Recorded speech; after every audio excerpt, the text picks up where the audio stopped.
The verse, Ve'elav bakar ratz Abraham. Abraham ran to the bakar, is ox or bull. So the word run, it could be that the word run means because he was very zaviz, he was very fast in everything he did. He wanted to make a meal for the angels. But the Zohar is learning that Ratz, the fact that he ran, is that the animal ran away from him as he was running towards it. And he had to run after the animal. And the calf ran into the cave. And that's what brought him into the cave. So that was last week, so to speak. Right? That was when Sarah was still 90 years old. And they were going to receive the Besorah, they became informed that Sarah was going to become pregnant. Now we're talking about when she's 127, she just passed away. So it's 37 years later. And Abraham now never forgot that entire time. That's where I want to be. So that's what the Zohar is saying. Hu ben bakar arak ad hahi ma'arata. And that little calf ran into the cave. V'a'al abatre v'hama madahama. He went in after the calf and he saw what he saw, which is what we learned in the first paragraph, that he saw Adam. 2, and furthermore, begin de'iu tzali kol yoma v'yoma. Every day Abraham was davening. V'hava nafik ad hahu hakav. He would go out to the field. Dehava salik rehin ila'in. In that field, he would smell fragrances that were otherworldly. V'hama nehorad nafik migo ma'arata b'tzali tamai. And he saw a light that would come forth from that cave, and he would pray at the mouth of the cave. That is where God spoke to Abraham. And that's why he wanted the cave. His desire, the third time it's saying it, his desire was constantly on this cave. This was the Garden of Eden, entrance to the Garden of Eden. This is where Adam was buried. This is where he wanted to be. Is there such a place in the physical world? Is this literal, what the Zohar is saying? Even if it's not literal, it's very powerful. Very powerful. Because there is an entrance to Gan Eden that you can find in yourself, in your own life. Of course, it'd be very nice to do it in Eretz Yisrael and Hebron, but it doesn't have to be there physically and it doesn't have to be there literally. The Zohar is saying something I believe, I believe, like Shlomo used to say, if you believe stories like this, you're a fool, but if you don't, you're wicked. So I'd rather be a fool. So I love the beauty, I love the simplicity. Even if the simple level, the literal level is not true, but the pnimiut, the inner level, is true, and that's what the message is. The message is brought through a story, but the message is that we're connected to the Garden of Eden. Two more little lines here. V'itema. If he loved it so much for 37 years, so why didn't he go buy it? What did he have to wait till Sarah passes away to go buy it? So nobody else would pay attention to it. He didn't need it yet. When he would need it, he would go for it. But until then, make like you're not even interested. Of course, the fact that he davened there every day is a little bit suspicious.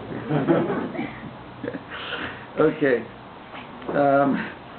So it says, Hashta, now though, now that he needed it to bury his wife, Ama Hasha'ata Limitbale. The time has come to demand that I get this. I'll buy it. Tahaze, come see, the last line. I Efron Havahame B'ma'arata.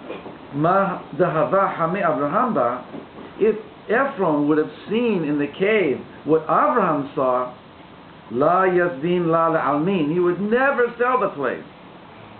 Elavadai La Hamada, the La Klum. But real, we got to know. I mean, it's obvious. He didn't see anything when he went in there. Nothing. The Halek Mila Idgalya Ela Lamare. The preciousness of a thing is not revealed except to the one to whom it belongs.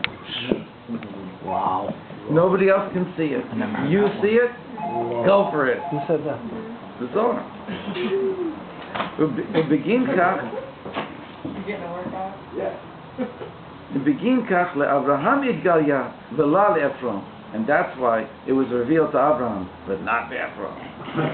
Okay, that's sweet. So here we are in Marat Machpelah. Let's do it. You know how to imagine when you're going somewhere?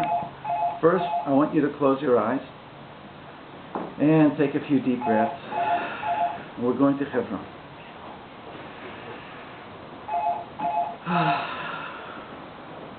Just really some good cleansing breaths. I like to emphasize that when we breathe in, we breathe up. And then when you breathe down, when you breathe out, you breathe. You connect to the upper source when you breathe in, and you bring it down into yourself when you breathe out.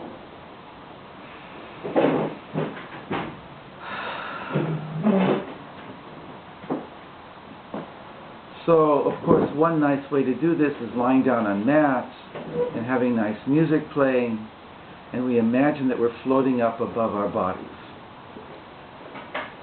Don't make a big thing out of it if you can't imagine it so easily, but very, very light imaginative faculty here.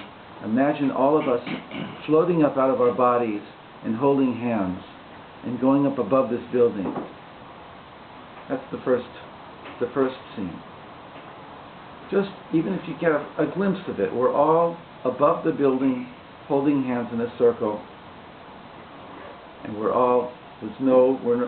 it's not like we're in water, we're not bobbing up and down, it's like very stable, smiling at each other, ready to go where we need to go.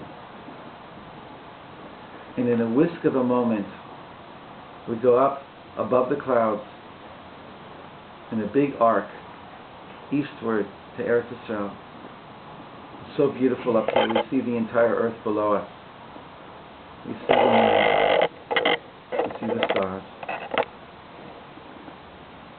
If you believe in Wendy, if you believe in Peter Pan, right? That's us. We're flying. So we get to a place where we start coming and we start descending all together. It's easy, like it's easy. It's the easiest thing in the world. And we come down into a field which has beautiful leaves all over the place. It's padded. We come down and we just come down together onto this beautiful, luxurious forest opening where the leaves are soft and a little bit wet, and the air is fresh, and the smells of Gan Eden. And we're in the time of Abraham and Sarah. And so there's an entrance to the cave.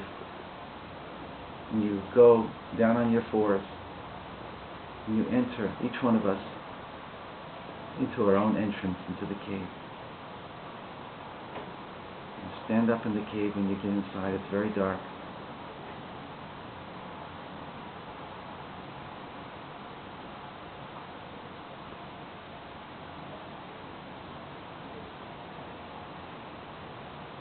Feel the musk, the air of the cave.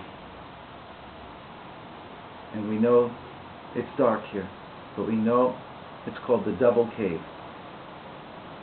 That there's two stories to this cave. And there's also a back cave. The cave enters into a large cave. So we're in basically Mammoth Cave, right? We're in Machpelah. Of course, the word itself means double.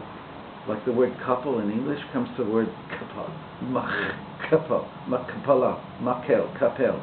So kapel in Hebrew is double. It's folded over, two things becoming one. This is where heaven and earth meet. It's called Hebron because it's mehubah. It's heaven connected to earth. It's the place where heaven connects to earth, where Gan Eden, the entrance to Gan Eden, where we can learn the things that we need to learn from the souls that were connected.